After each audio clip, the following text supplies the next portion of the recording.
Tradisi tembot bebe atau naik ayun dilakukan pada anak kecil sebelum pemberian nama. Salah satu rahasia kecantikan wanita suku Dayak. Ini pakai minyak kemiri dicampur dengan buah ulin.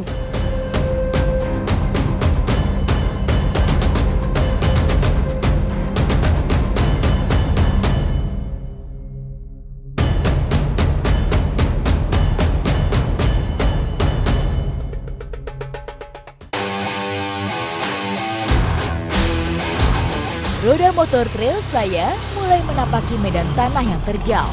Perjalanan panjang menyusuri daratan timur Borneo.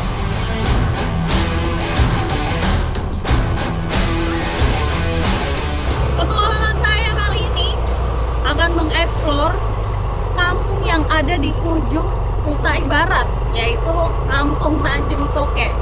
Memang perjalanan untuk menuju ke sana sangat jauh. Kalau dari Jalan Poros itu sekitar 2 jam. 2 jam tapi dengan jalan yang rusak seperti ini. Memang itu salah satu tantangannya untuk ke kampung yang ujung ini. Jejak saya jejak petualang. Kampung Tanjung Soke menjadi salah satu kampung Dayak terluar yang berada di ujung barat Kabupaten Kutai Barat. Saya dan tim akan menempuh jarak kurang lebih 40 km dari ibu kota Kecamatan Bongan.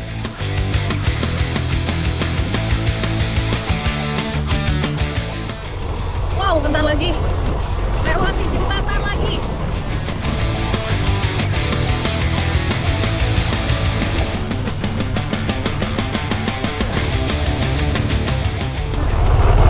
Obstacle yang dilalui ini jalanan tanah yang memang tidak bisa ditebak. Ada bagian yang licin, jadi kita harus pintar-pintar untuk memilih jalan. Di antara debu yang mengepul, saya harus membelah belantara Borneo untuk menuju kampung Dayak ini.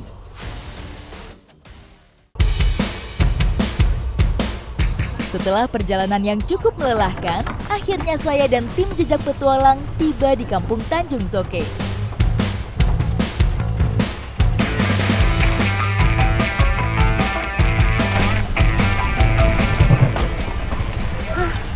Akhirnya kita sampai juga. Memang luar biasa suasana kampungnya. Masih sangat asri sekali. Kami disambut dengan ramah oleh masyarakat Dayak Luangan. Ketua adat dan warga sudah berkumpul di rumah budaya untuk melakukan ritual penyambutan tamu.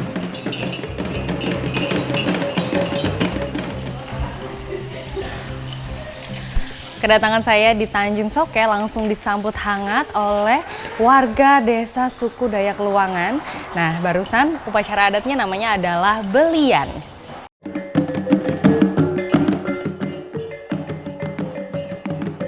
Upacara belian dilaksanakan untuk sarana tolak bala dan permohonan izin kepada leluhur atas kegiatan yang akan saya lakukan bersama warga Tanjung Soke.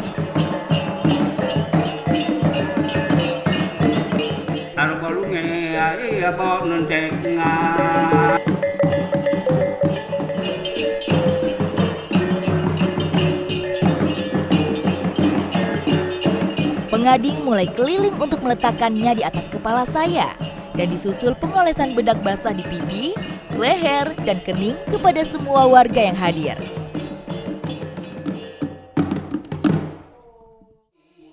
Ritual dan doa-doa yang sudah dipanjatkan artinya saya sudah diperbolehkan untuk berkegiatan di kampung Tanjung Soke ini supaya semua kegiatannya bisa berjalan dengan lancar dan juga selamat.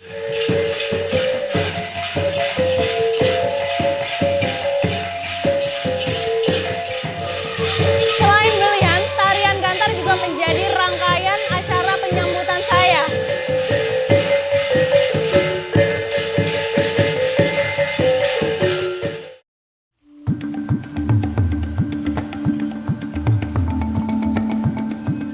Warga kampung yang berada di tengah belantara ini berasal dari suku Dayak Luangan yang kaya akan tradisi dan budaya. Terbukti dari cagar budaya pemakaman kuno suku Dayak Luangan yang ada di sini.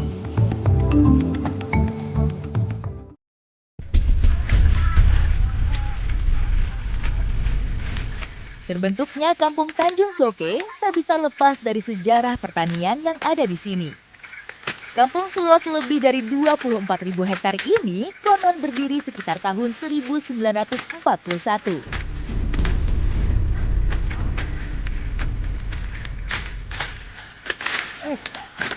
Menjelang musim kemarau, aktivitas warga Kampung Tanjung Soke yaitu bergotong royong. Kali ini mereka akan bergotong royong mempersiapkan lahan untuk ditanami padi gunung.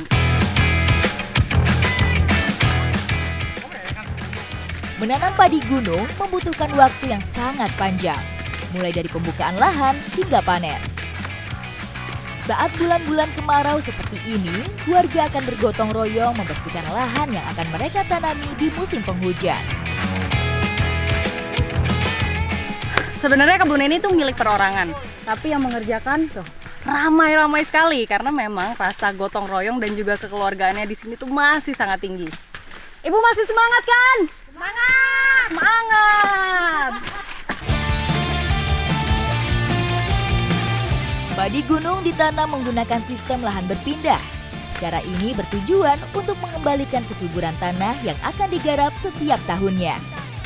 Tak hanya ditumbuhi semak belukar, bahkan pohon-pohon sudah mulai tumbuh besar di lahan pertanian yang sudah dibiarkan bertahun-tahun ini.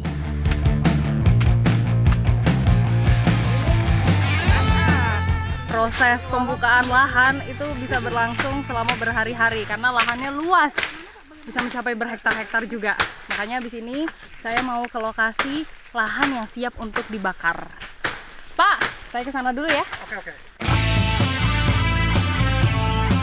Lahan yang sudah dibersihkan akan didiamkan selama kurang lebih 1 bulan sampai kayunya mengering.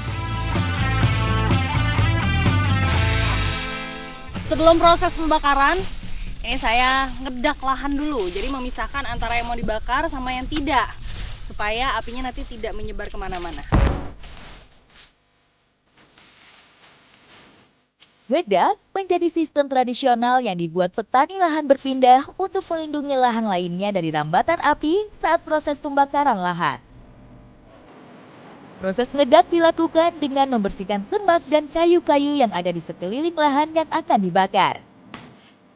Kalau dilihat dari jauh, seolah-olah ada parit yang memberi jarak antara lahan yang siap dibakar dengan lahan lainnya. Selain ranting-ranting, batang kayu yang besar-besar seperti ini juga harus dipindahkan. Karena ini gampang banget terbakar. Jadi ini kan pembatasnya kita taruhnya di sebelah sini nih. Supaya nanti apinya itu tidak terlalu besar. Ini kita kasih jarak aman di sini. Proses pembakaran lahan pertanian segera dimulai. Saya dan warga lainnya harus bersiap menjaga api. Padam api.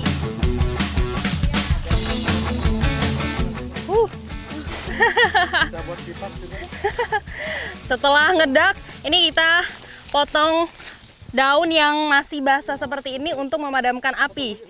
Sambil dipukul-pukul seperti ini nantinya.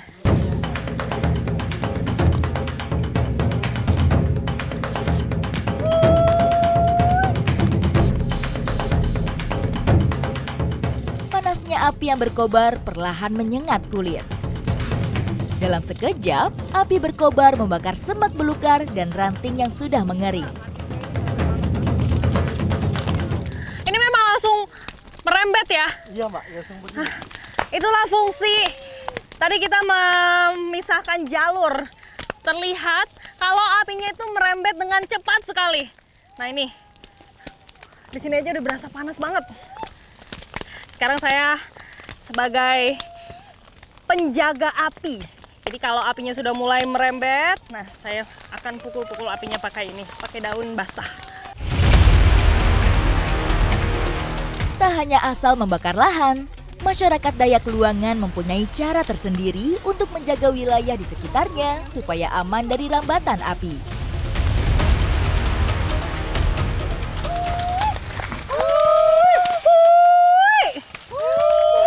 Padahal kita udah berjarak kurang lebih 15 meter tapi masih berasa panasnya karena apinya begitu besar. Tapi ini itu bukan pembakaran hutan secara liar, melainkan memang untuk lahan yang dimanfaatkan oleh warga. Makanya kita jaga dari sini supaya apinya itu tidak menjalar kemana-mana, jadi tetap aman. Di antara api yang berkobar, warga mulai melakukan teriakan-teriakan pemanggil angin. Tradisi ini dipercaya membuat api cepat merata di lahan yang mereka siapkan untuk menanam padi gunung. Nah, ini ada ritual untuk memanggil angin dengan suara "uwi".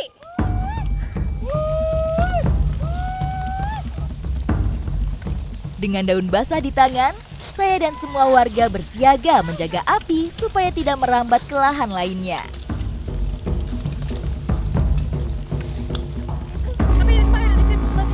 Tak hanya daun basah, beberapa warga juga bersiap dengan semprotan air untuk memadamkan api yang akan merambat. Wow.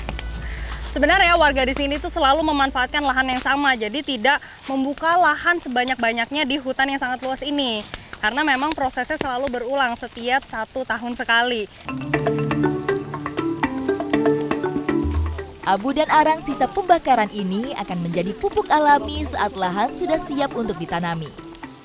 Sebuah kearifan tradisi suku Dayak Luangan untuk memulihkan kesuburan tanah.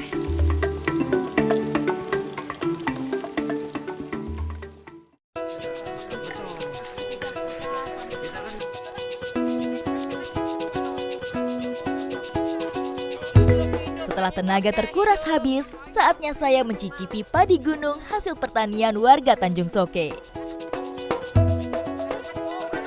Ini dia nih, yang paling ditunggu-tunggu saat bergotong royong, yaitu makan bersama-sama. Jadi apapun lauknya, semua jadi terasa istimewa.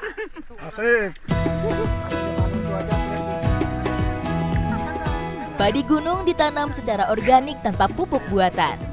Hasil panen biasanya digunakan sebagai stok untuk kebutuhan sehari-hari sebelum panen berikutnya. Ikuti jejak saya, jejak petualang.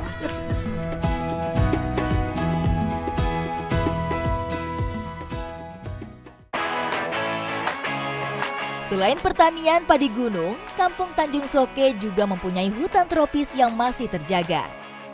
Beragam kekayaan hayati tumbuh subur, salah satunya tanaman rotan.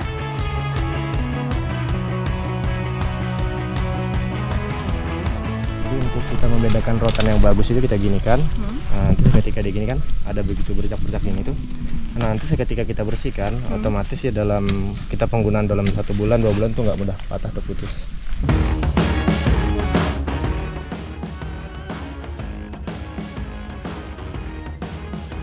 Ada sekitar 350 jenis rotan tumbuh tersebar di seluruh hutan Indonesia, termasuk di Kalimantan Timur ini. Rotan dapat tumbuh antara ketinggian 300 sampai 1000 meter di atas permukaan laut. Semakin banyak terpapar sinar matahari, maka pertumbuhan rotan akan semakin baik. Rotan yang baik untuk digunakan itu usia minimalnya adalah 1 tahun. Rotan dengan kualitas baik umumnya berwarna hijau daun saat masih hidup.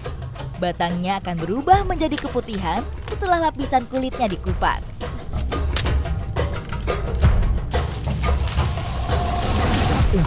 Ini sanggup kayaknya Mbak Febi, harus dipanjat kayaknya. Itu tuh di atas sana tuh terlilit. Iya, kayaknya harus dipanjat deh kayaknya. Manjatnya dari mana? Dari sini berarti pohon yang sebelah kanan? Nanti kita pakai yang pohon yang kecil ini Mbak. Yang ini yang kecil? Iya.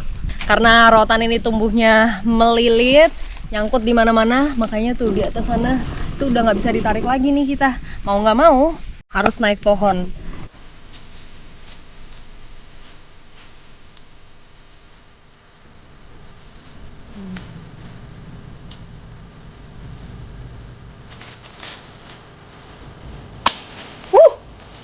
Wow. Karena ingin mendapatkan kualitas rotan yang bagus, rela sampai manjat pohon. Memanen rotan memiliki tantangan tersendiri. Dibutuhkan nyali dan keahlian memanjat pohon-pohon tinggi tempat merambatnya tanaman ini.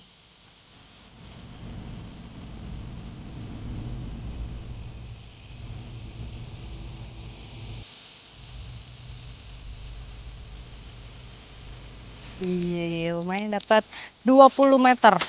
Kalau kualitasnya lebih bagus lagi mungkin bisa dapat sampai 100 meter. Batang rotan kemudian dirunti melingkar sebelum dibawa pulang. Hampir setiap kebutuhan bagi warga Tanjung Soke itu memanfaatkan rotan.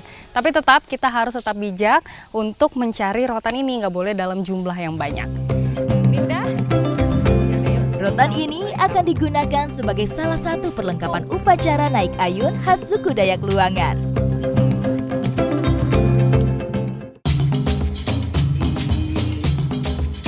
Menurut warga suku Dayak Luangan, kalau anak belum diayunkan di ritual ini, berarti belum bisa ditinggal sendirian di ayunan.